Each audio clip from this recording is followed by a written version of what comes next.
We have two desperate people in today's gospel. The first is Jairus. He was a member of the synagogue, a leading figure. And as you know, the leading figures in the synagogue were against Jesus, had a real bias against him, were out to get him. But he was desperate, Jairus was, because his 12-year-old girl was sick to the point of death. He went and pleaded to Jesus, "Please help me." And it even got worse when they were on the way. They came and said, your child has died. Don't bother the master anymore. In effect saying, there's nothing more that Jesus can do. Can you imagine saying that to God? God, there's nothing more you can do. Well, it's basically we're telling Jesus, the Son of God. There's nothing more you can do. Those dreaded words. And the second desperate person in the gospel was that woman who had this affliction for 12 years. And she went to the doctors and pretty rudimentary medicine back then, and they didn't know what to do, and they couldn't do anything for her. So she ended up, as the gospel said, only worse and a lot poorer. She spent all she had to get better. And I'm sure the doctors said this: there's nothing more we can do for you. You're just going to have to live with it. There's no use. You ever been desperate? Yeah? I have. I felt desperate on a good number of occasions. Choose not to tell you what, but I have. And you can be desperate because there's some physical thing going on, maybe a really serious one. It could be a mental thing, emotional kind of a thing. It could be financial. It could be in our relationships. It could be in a family that's broken and at odds. And desperation comes from many things. And they've gone awry. They've gone wrong.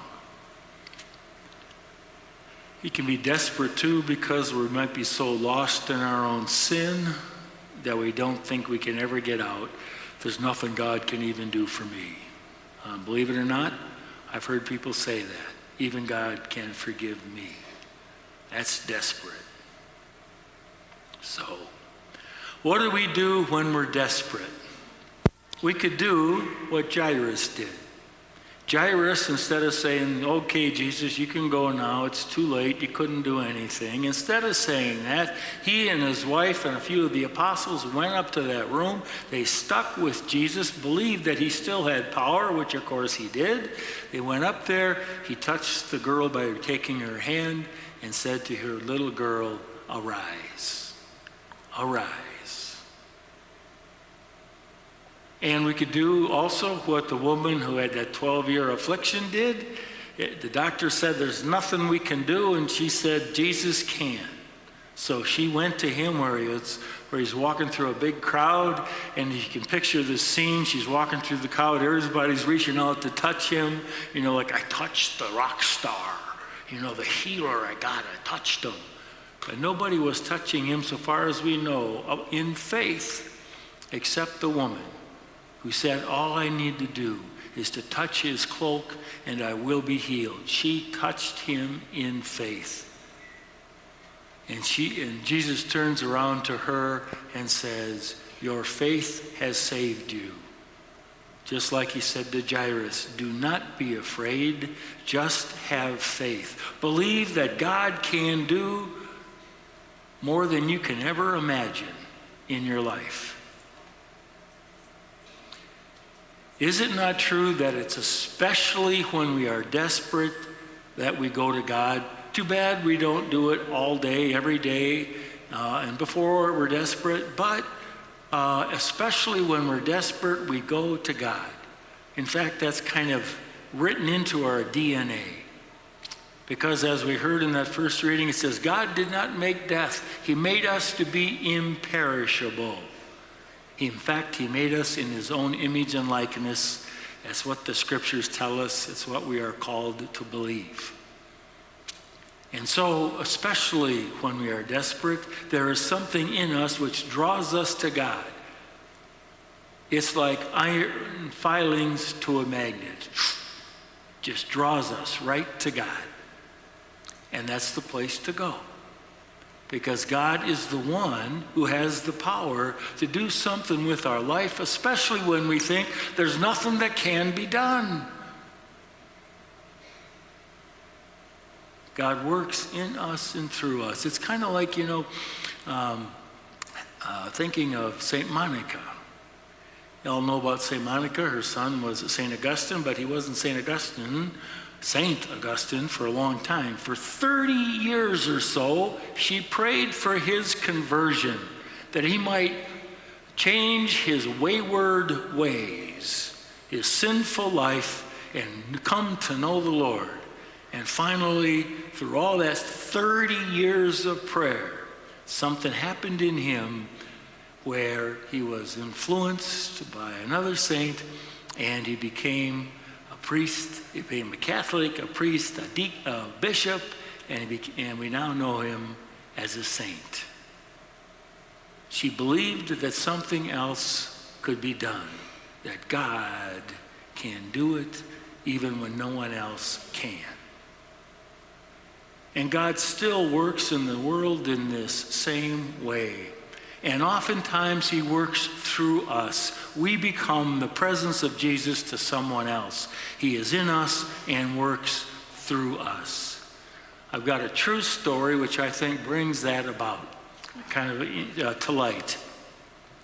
It's a true story about a pediatric anesthesiologist. I'll just call him Dr. Luke. And he was working with a boy who had continually recurring cancer. The treatments were very painful, but in this boy's case, Dr. Luke could usually alleviate the pain. One day, the boy caught a cold, but he had to have a treatment. His name was Brian, 11-year-old Brian. And Dr. Luke couldn't give him the anesthesia because with a cold, it could be extremely dangerous. So, Dr. Luke sits down with the boy and says, "You know, Brian, I love you very much, and I have to give you this treatment, but I can't give you the anesthetic this time. I can't take the pain away. But every time I apply the treatment, I'm going to hold you. I'm going to hold you through the whole thing. And each time the pain comes, I'm going to be there and hold you, and you'll feel better." Now, if there is some way to monitor whether or not the physical pain was less when he held him, perhaps there would be no less physical pain. But I do believe that what Dr. Luke said was right, that when he held him, he felt better. I believe that because I sat at the bedside of people who are injured, recovering from surgery, or even dying. Have you ever been there? Sat at the bedside of someone who's suffering like that and is kind of desperate for some help? Well, I have.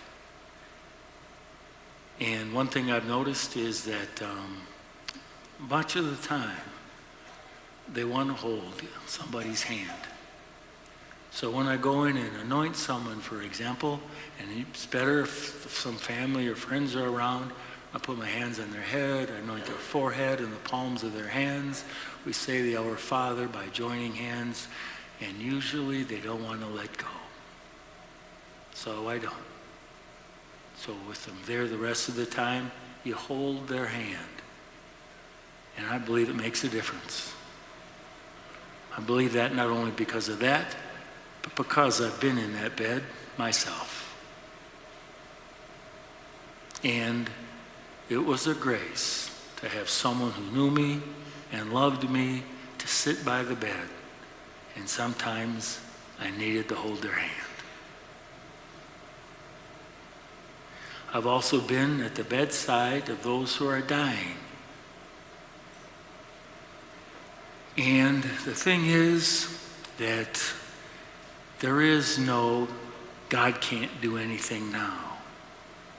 God can always do something. And in our faith, we need to believe that when our life here has ended, because it will end for all of us one day, that God says, I can even do something about that. I can bring you into the next life so that you might see me face to face and that I might hold you in my arms. So I've sat by the bedside of someone with that kind of faith who was dying. I remember several people in particular at this time, but there's one guy I walked in, I knew he had fought his disease for a long time, and the disease was going to get the better of him. So I walked in not knowing what he was going to say. So I walked in and said, well, how's it going? He says, I lost the battle here, but I'm okay. You're okay? He said, I am. I believe that I'm going to God, and that God will take care of me. Well, that blew me away. With God, there is always the possibility that something will change. In fact, we can believe in it, we can count on it. Whether it changes us in this life or into the next, you never gonna hear God say, well, nothing more I can do. You're on your own. Too bad, so sad. God is never gonna say that. Because with God, there is always more. Your faith has saved you, Jesus said. Our faith can save us, and it can keep us open to what God will work next in our life, because with God, it is never over. He always has more life.